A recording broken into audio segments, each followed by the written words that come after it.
Ladies and gentlemen, welcome back to the finest Dawn of War procast this side of East Yorkshire, and today I have a 1v1 on Galnea's Crusade. Over in the Space Marine corner we have got Rolly McNally, and over in the Ork corner we've got Tonkata Sucks. Tonkata chucking out double shooter boys, as well as a grot squad, boys hut and a generator, whereas the Space Marine plate is going to go for triple scouts, servitor, chapel barracks and a plasma gen. Scouts moving out towards the river, capturing this strategic point over yonder, whereas the scouts are, the Orks are going to go for this little knobbly strategic point over here. So before the game gets underway, a question for you boys and girls at home. So I've been uploading less frequently over the past couple of weeks because I've been focusing a lot more on the actual production values on the casts. You'll notice in the past couple of games I've been doing lots of this without like the UI and stuff, and you know, doing all that stuff to get the battles all nice and cool looking. But obviously it requires me, you know, putting a lot more effort into the actual video making process, so I have less time to actually cast proper games. So I'm just curious, what's the general consensus? Do people prefer higher quality casts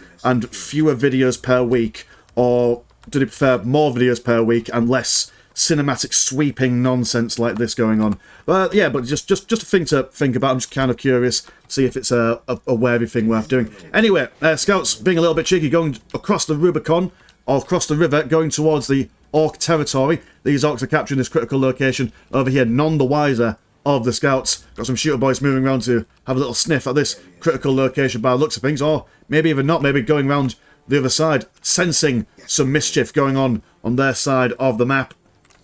Is anyone going for their heroes at the moment? We do have a big mech about to pop, as well as a... Oh, there we go, almost at the exact same time, both coming out. Very cool, very nice. Shooter boys will see these scouts, and they will unload their fiery bits upon them. Scouts deciding, nah mate, we're not going to stand out in the open, we're going to hide away in the heavy cover. Very useful tactic from Rolly McNally there, although it will not save this poor fledgling scout over here. Will take down one of them. This shooter boy looks like he's going to go down himself, although will he get him by the time the scout comes in?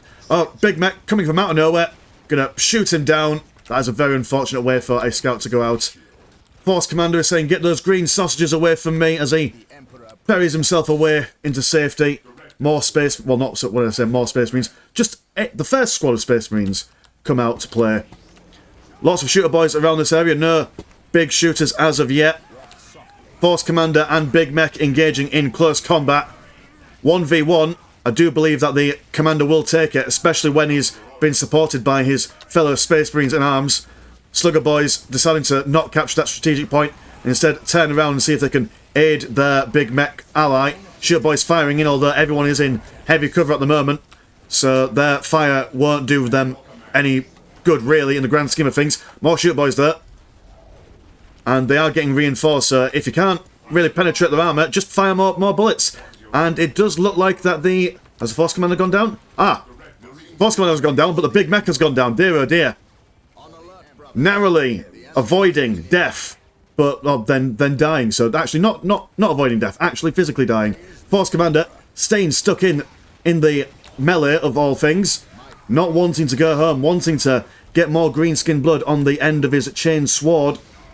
One shooter boy squad with only one model left in. The morale has been broken, although they will get an extra lad in that squad for future surviving purposes. Force Commander quite low on health at the moment. Space Marines are trying to focus fire on the shooter boy squad that is outside of the cover. They are going to engage in close combat with this Commander, and the Commander has gone down, unfortunately, although the morale debuff on the Space Marines doesn't seem to be affecting them. Their faith in the Emperor managing to keep their morale high and steady as they see their leader fall, and all goes a little bit quiet for now. Scouts on the middle side of the map will see these shooter boys. Shooter boys now have got two big shooters. It will make very, very quick work of these scouts if they don't get out of danger's way. All these Space Marines standing in, negative cover, but there is a lot of bolter fire for the shooter boys to deal with, so that will push them back towards the critical location. Space Marines tasting blood in the waters are going to move forward. And yeah, they're just going to open fire, although the big shooters now, they are turning away from, now that they've finally captured the critical location by the looks of things. Have they captured it? Yes, they have. Oh no, they haven't. No. Decided to finish capturing that and decide to focus fire on killing all these beakies. Big Mech moving in, going to stop these guys from firing away, and they will retreat. Although the Space Marines did almost get a squad wipe over here. We'll almost say squad wipe. They brought the morale at the very least. Just these Marines back. A couple of models falling as they retreat. A couple of models on very, very low health.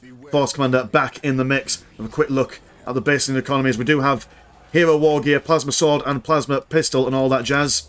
A couple of Plasma Generators going as well. 110, which will be 120 soon for the Space Marines, compared to the 83 and 10 of the Orks.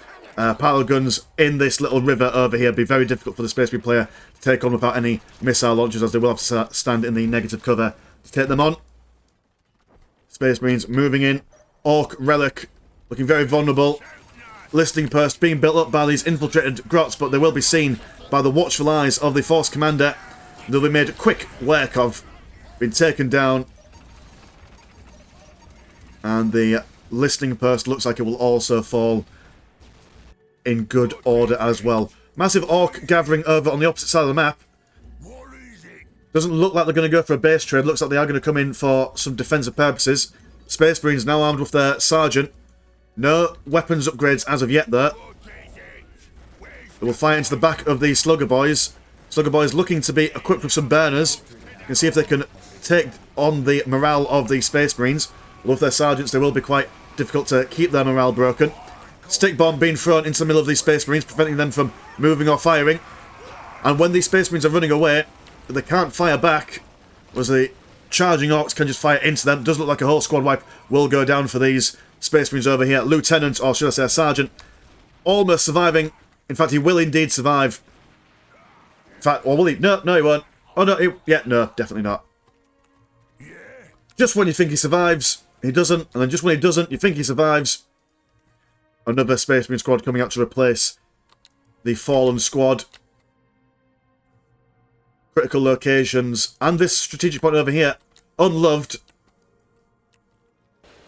Generator's been popped in the front, mind you. I don't know if this is the best place for a generator, but I like it. It's very Orkish. It's very cannon at the very least. Orks just capturing all the bits and bobs over here.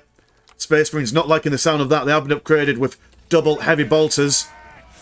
And heavy bolters versus big shooters, I would dare to say that they do a lot more damage, or at least in the sense of Orks are a lot more squishy. So they will be able to at least scare the living bejeebers out of these guys, especially if they manage to get into this heavy cover. Will fire into these shooter boys, eating away at their health, getting a almost entire squad wipe, although this Ork thankfully was stood near the back. Although all the big shooters in that squad were taken out. So very lucky for them. Some shiny bits on these boys. I assume that's to keep their morale up and flowing. Orks moving into the base on the south side there. Will be seeing these mines, trying to take them on. But the mines are blowing these guys up as they are doing so. Again, very cannon from Tomkata. Very Orkish way to take on some mines. Don't shoot at it, just hit it with your cleavers and your choppers. Space Marines doing a flanking manoeuvre. Force Commander coming from the rear end. Big mech with these shooters. These sluggers are going to focus on this plasma generator, whereas the big mech is moving further into the base. Force Commander engaging in close combat, supported by his battle brothers with their heavy bolters. More heavy bolters on the big mech side, although they will be hit by a stick bomb. Well, the big mech not wanting to stay for that. It's going to fall back. Another stick bomb being thrown by the sluggers, although the sluggers have been quickly shot down by the Force Commander and his breadwin. And the big mech is looking very vulnerable at the moment. No, it doesn't seem like he's got some jumping juice at the moment though, so he won't be able to teleport away. Ah, there we go, he's now got the teleporter upgrade. In Dawn War Pro, the big mech doesn't automatically have the teleport upgrade. He has to research that. So you saw that as just then when the zappy bits on top of him got researched. I think anyway. I think that's how it works. Force Commander looking for revenge for the scuppered and scraped plasma generator. It's going to chase his big mech almost all the way to the base, but not quite. Doesn't want to commit too hard, too fast. Got some hard boys. These will be ideal in countering the heavy bolter fire of the Space Marine squads. Bit slower than your average Ork Slugger boy, but but all the more hearty and hardy for it. Force Commander hiding around the side of the mountain before showing his face and saying hello boys, was engaging in these hard boys here, or hard boys as one should call them. Big shooters over here managing to capture these Space Marines off guard a little bit. Will turn around and open fire on them, killing a couple of models as they go before the hard boys get into close combat and tie them up, although they will be able to outpace these guys. Big mech with his shooter boys firing away. 2 big shooters in there. Heavy bolters managing to provide a covering fire for these other Space Marines, although now they will all be in quick retreat. 80 getting 30 for 89 and 50. So Space Marine player definitely in the economic position. He has managed to get into tier 2 with his machine cult. But the combat is continuing. Hard boys now on to 3 models. They are reinforcing as best they can. Big shooters firing into this squad of Space Marines, and the second squad of big shooters coming in. More grenades taking these guys out of commission, which is buying the shooter boys this precious time to get into position where they can open fire. And these Space Marines are being pushed all the way back home.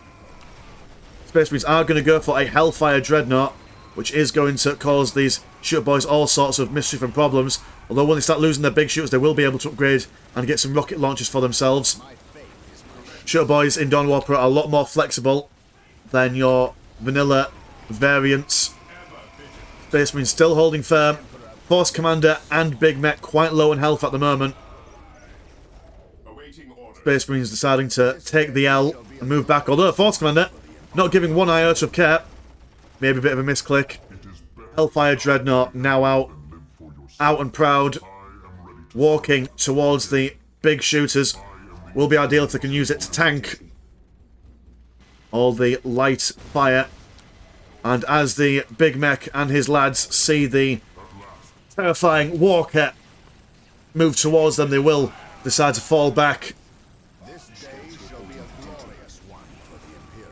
They will stand firm a bit though, for reasons beyond my ken. They are being brave, feeling a bit lucky. Maybe the Big Mech is holding them on for a little bit. Although that is unfortunate. Maybe planning to teleport them away. Ah, yeah, there we go. The late teleport there. Dear oh dear, that is not what the Big Mech envisaged. Expecting his Ork allies to provide him some covering fire, being a bit of a bodyguard, but absolutely not. And now is the time for the Space Marine player to press his advantage. He's got Hero, he's got Walker. Are the Orks going for... In fact, how many? 55, so they are in tier 2 territory. They've got an overflow of green stuff. They have got a mech shop over here, but it is very alone in this world. Got some war tracks coming out. War tracks don't come out with their twin rocket launchers straight away. They are just armed with general machine gunnery. Do have the upgrades available if they so chose. Does look like this mech shop is not long for this world. They are trying to get triple war tracks out. Pardon me. Grotz moving on the side, popping down a burner bomb. Will force these guys to move around. Shooter boys taking advantage of the chaos and carnage being caused by them. And war tracks are going to see if they can focus down on the Space Marines. No point in focusing on the Hellfire Dreadnought when there's not much in the way of supporting fire for them. Although Space Marines standing in the heavy cover will manage to hold their ground. Force Commander still alive. Mad Doc in the mix. Lots of grenades being thrown in, keeping these Space Marines on their backsides. But the Ork forces are floundering a bit in number at the moment. Not much in the way of green bodies on the field. Space Marines throwing their own grenades just for good measure. Fighting juice going on these shooter boys, but not keeping them alive. So that must be a different reason for what the fighting juice is used for here. Probably just like a DPS bonus or something. Do a Big Mech armed with his power claw now. Will be an absolute beast in close combat. Will annihilate anything and everything within range. Although, oh dear, I do. We've got a Predator now on the field. Orks not having the best of time teching up or with their economies. They are just holding on for a hero. Holding on in the morning light. But they've got the big mech, they've got the power claw, they've got some more war trucks on the way if they can keep the mech shop alive. Hellfire Dreadnought won't survive for very long in close combat with this big mech, although then again the big mech won't survive for long here. Does throw a tank zapper, preventing the Predator from offering some supportive fire. Will allow the Orks to get around the side. We do now have some rocket launchers being built up for the shooter boys, so we'll give them a chance to fire away at this Predator before it has any chance to cause them any kind of earaches. Also standing, well, at least some of them are standing in the heavy cover. Good chunk of damage being done on this Predator. Big Mech turning his attention towards the Hellfire Dreadnought, but Tonkatasuks deciding that that is not a combat that he wants to get involved in. Throws out the GG. That is a lot of tech for the Big Mech and the lads to deal with. And I mean, yeah, it's still on tier 2, whereas Space Marine Player is on tier 3. Yeah, it's not an ideal situation for him to be on. The Force Commander does manage to go down. Tonkata holding on, just see if he can get some revenge. Maybe it's the turning of the tide. You never know in these games. Big Mech getting shot in the backside with a missile. Firing away at long range with his custom gadgety gun thing. But the Big Mech goes down. And that does look like all she wrote for the Ork player. So yeah, thank you for watching as always. And like I say, please do let me know in the comments about the general quality of these casts. Do you want the higher quality ones for less videos per week, or do you want more videos per week, or just maybe like a, you don't mind which, you know, maybe like a bit of a mix and match depending on what goes on. Anyway, my name's been Mr. Landchat, pleasure as always, never char, and I'll see you in a bit. Peace.